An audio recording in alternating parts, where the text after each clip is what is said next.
Kesineni travels 90 ఏళ్ల service ఉంది. దానికి అన్ని రాష్ట్రాలకు తిరిగేది, దేశమంతా తిప్పేవాళ్ళు. అలాంటిది ఒక ఇంటెలిజెన్స్ చీఫ్ చెప్పాడనో లేకపోతే లోకేష్ చెప్పారనో కారణం చెప్పి మూసేసుకున్నామని మీరు అంటున్నారు. కాదు, ఒక పర్మిట్ మీద 3 బస్సులు తిప్పారు, అవన్నీ దొరికిపోయినాయి. అలాగే కొన్న బస్సులకి డబ్బులు ఇవ్వలేకపోయారు. ఫైనాన్స్ వాళ్ళందరూ వాటిని సీజ్ చేయడానికి రెడీ అయ్యారు, కొన్ని బస్సులు సీజ్ చేశారు. అందుకోసమే ఆయన ట్రావెల్స్ మూసేసుకున్నారు. కానీ దానికి లోకేష్ కారణం కాదు, మరొకరి కారణం కాదు అని చెప్తున్నారు. వాస్తవం ఏంటి సార్? ఇప్పుడు ఎప్పుడన్నా ఒక్క దాఖలా ఉందా కేసినేని ట్రావెల్స్ అనేది ఒక తప్పు చేసిందని? అది ఒక వెరీ ప్రెస్టీజియస్ బ్రాండ్ ఈ కంట్రీలో ప్యాసింజర్ ట్రాన్స్పోర్ట్లో. ప్లస్ ఇంకోటి ఏంటంటే, నేను అర్ధాంతరంగా ఆపటం వల్ల ఆ రోజు అంటే మీకు బస్ ఇండస్ట్రీ గురించి తెలిస్తే, లేదా ట్రాన్స్పోర్ట్ ఇండస్ట్రీ ఎవ్రీ 4 ఇయర్స్కి మేము బస్సు మార్చాలి, అంటే రీప్లేస్ చేయాలి. కొత్త బస్సు, పాత బస్సు అమ్మేసి కొత్త బస్సు పెట్టాలి. దాంట్లో ఏంటంటే ఎప్పుడు కూడా మాకు లోన్స్ ఉంటాయి. ప్రతి 4 ఏళ్లకి కొత్త లోన్ తీసుకుంటాం, పాత లోన్ తీరిపోయినాగానే బస్సు మార్చి కొత్త లోన్ తీసుకుంటాం. ఆ ప్రాసెస్లో ఉన్న లోన్స్ అన్ని కట్టాల్సి వచ్చినప్పుడు నేను హైదరాబాద్ జూబ్లీ హిల్స్లో ఉన్నటువంటి నా ఇల్లు కూడా అమ్మి అప్పులు కట్టా. నాకు 39 ఎకరాలు ఉండేది పటాన్చెరు రోడ్డు పక్కనే, వెరీ వాల్యుబుల్ సైట్. అది అమ్మి అప్పులు కట్టా. వైట్లో అమ్మా డబ్బులు కూడా. ప్లస్ కుకట్పల్లిలో నాకు 3 ఎకరాలు ఉండేది, ఇవాళ చూస్తే కొన్ని 100 కోట్లు. అది అమ్మి అప్పులు కట్టా. జూబ్లీ హిల్స్ రోడ్ నెంబర్ 27లో నా ఇల్లు, నేను ఉండే ఇల్లు అమ్మి అప్పులు కట్టా. అన్నీ క్లియర్గా చేసి, నిజమే నా బస్సులో ఆపినప్పటికీ నాకు అప్పులు ఉన్నాయి. వ్యాపారం చేసే వాళ్ళకి ఎవరికైనా అప్పులు ఉంటాయి. కానీ వెరీ క్లీన్ అండ్ గ్రీన్గా ఎవరికీ కట్టాల్సిన ఇలా కట్టి వ్యాపారం క్లోజ్ చేసిన తర్వాత 1 ఇయర్ పడింది నాకు ఆ ప్రాసెస్ అంతా. అన్నీ క్లియర్ చేసాం. క్లియర్ చేసి నా ఇళ్ళు అమ్మి కట్టాను, నా ఆస్తులు అమ్మి కట్టాను. ఇవాళ ఆస్తుల విలువ అంతా కూడా వాళ్ళ మార్కెట్ వాల్యూ చూస్తే ఎవరికైనా అర్థమవుతుంది నేను అమ్మిన ఆస్తులు. సో ఏ ఒక్కళ్ళకైనా సరే, ప్రతి ఒక్కళ్ళకి నా మీద నువ్వు కేసినేని నాని అప్పు తీసుకుని ఎగ్గొట్టాడనే బ్యాంకు లేదు, లేకపోతే వ్యక్తి లేడు. కేసినేని ట్రావెల్స్ ఉద్యోగులకు జీతాలు ఇవ్వలేదనడం వాస్తవం కదా? వాళ్ళు ధర్నాలు చేసిన విషయం నిజం కదా? అది ఒక 20 మంది, అంటే నా దగ్గర 2000 పైన చిలుకు ఉద్యోగులు ఉండేవాళ్ళు. ఒక 20 మంది సిపిఐ వ్యక్తులు జీతాల కోసం ధర్నా చేయాలి. ఆపేసినప్పుడు మేము 3 months శాలరీస్ను కావాల్సిన రావలసినటువంటి బకాయిలు ఏదైతే ఉన్నదో దానికి యాజ్ పర్ యాక్ట్ ఉన్నాయో ఇచ్చి పంపించడం జరిగింది. ఇంకా మాకు కాంపెన్సేషన్ రావాలని చెప్పి వాళ్ళు లేబర్ కోర్టుకి వెళ్ళారు. ఆ లేబర్ కోర్టు కూడా ఆ కేసును కొట్టేయడం జరిగింది. మొత్తం 21 కేసులు, అవుట్ ఆఫ్ 2000 odd people 21 మంది నా మీద కేసు ఫైల్ చేశారు లేబర్ కోర్టులో. గుంటూరు లేబర్ కోర్టులో కేసు ఫైల్ చేశారు కేసినేని ట్రావెల్స్ మీద. అదంతా కూడా ఇది తప్పు, మీరు ఈ క్లెయిమ్ తప్పు, కేసినేని ట్రావెల్స్ మీకు బకాయి లేదు, ప్రతి రూపాయితో సహా మీకు కట్టిందని లేబర్ కోర్టు ఆ కేసుని కొట్టేయడం జరిగింది. ఇంకా మీరేమో ఆస్తులు అమ్ముకున్నాను, అప్పులు తీర్చారని చెబుతున్నారు. వాళ్ళేమో టిక్కెట్లు ఇప్పిస్తాను అని డబ్బు వసూలు చేశారని చెబుతా ఉన్నారు. ఏది నిజం సార్? కేసినేని నాని పార్టీ మారిన తర్వాత చాలా ఆరోపణలు ఎదుర్కొంటున్నారు. టికెట్లు ఇప్పిస్తానని డబ్బులు కూడా వసూలు చేశారు. ఆ అప్పులందరూ ఇంటి చుట్టూ తిరుగుతూ ఉన్నారు. ఆ బాధ భరించలేక పార్టీని వదిలిపెట్టి పోయాడని. మీరు ఈ స్టూడియోకి రమ్మనండి, ఎవరైనా టికెట్లు ఇప్పిస్తానని, ఎవరో డబ్బులు తీసుకున్నానో వాళ్ళని వచ్చి ఇక్కడ మీ ముందు చెప్పమనండి, లేదా విజయవాడలో రమ్మనండి.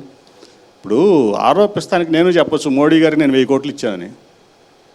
మోడీ గారు 1000 కోట్లు ఎవరికి ఎగ్గొట్టారని, అది కాదు కదా.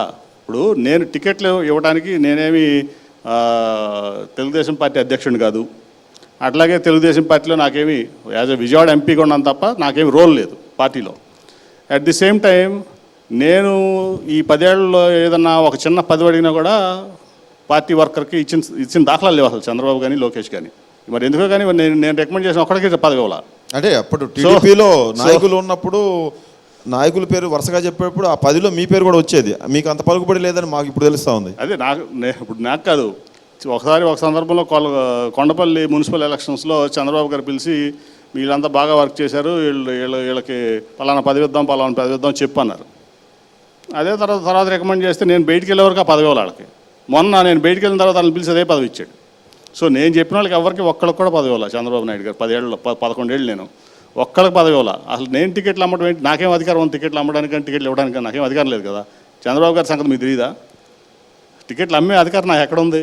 అసలు టికెట్లు పోనీ రమ్మనండి, ఎవరి దగ్గర తీసుకున్నాను వచ్చి చెప్పండి. మీ స్టూడియోకి ఎక్కడ వస్తారా, విజయవాడలో వస్తారా, రమ్మనండి. ఊరినే నేనేదో మోడీ గారికి 1000 కోట్లు ఇచ్చాను, అమిత్ షా గారికి 500 కోట్లు ఇచ్చానని చెప్పేయడం కాదు కదా. దానికి సరైన ప్రూఫ్లు ఉండాలి. ఎవరైతే ఇది చేశారో వాళ్ళు వచ్చి చెప్పాలి, ఇదిగో నాని ఇది చేశాడు మాకు, మేము ఎంత ఇచ్చాము, లేకపోతే మేము మాకు ఇది ఇస్తాననేది మీ దగ్గరికి ఎవరిని వచ్చి చెప్పారా?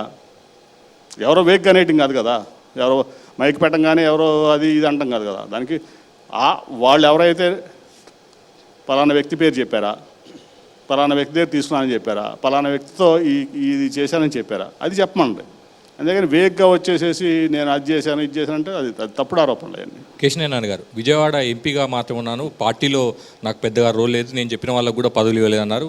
గతంలో మాట్లాడుతూ నేను టీడీపీ జూమ్ మీటింగ్లు కానీ టెలికాన్ఫరెన్స్లో పాల్గొన్నాను, అంతర్గత సమావేశాల్లో పాల్గొన్నాను, పెద్ద ఉపయోగం ఉండదన్న కామెంట్ కూడా చేశారు. అటువంటి సమయంలో మీరు పార్టీ లైన్ ప్రకారం జగన్పై కానీ వైసీపీపై కానీ విమర్శ చేసిన ఎట్లా సమర్థించుకుంటారు సార్?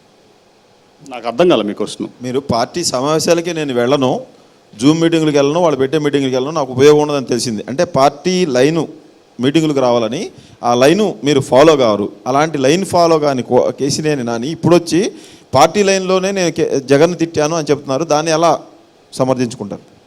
నేను ఎప్పుడు కూడా నేను పార్టీలో ఒక ఎంపీని మాత్రమే. నేను ఎప్పుడు నాకు అంటే ఆ టెలికాన్ఫరెన్స్లో కానీ జూమ్ కాన్ఫరెన్స్లో కానీ ఈ మొదలైంది ఎప్పుడంటే 19 చంద్రబాబు నాయుడు గారు ఓడిపోయిన తర్వాత.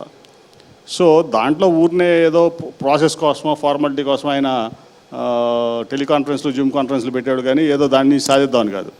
కాబట్టి అవన్నీ వేస్ట్ ఆఫ్ టైం అని చెప్పి నేను ఎప్పుడు పాల్గొనేవాడిని కదా. ఆయన కూడా చెప్పేవాడు, నేను మీ జూమ్ కాన్ఫరెన్స్లో ఉన్నాను, మీ టెలికాన్ఫరెన్స్లో ఉన్నాను, మీరు ఒక పిఏతో ఫోన్ చేయించి మీరు ఎప్పుడు రమ్మన్నా నేను రెడీగా ఉంటా మీతో మాట్లాడటానికి కానీ మీరు చెప్పిన పని చేయడానికి కానీ. అంతేగాని వీటిలన్నింటిలో ఉంటాను నేను ఎక్కడో ట్రావెల్ చేస్తూ ఉంటాను, నాకు కుదరదని క్లియర్గా చెప్పాను ఆయనకి, చంద్రబాబు గారికి చెప్పాను. మీరు టీడీపీలో ఉన్నప్పుడు జగన్ని కావచ్చు వైసీపీని టీడీపీ లైన్ ప్రకారం తిట్టానని చెప్తున్నారు.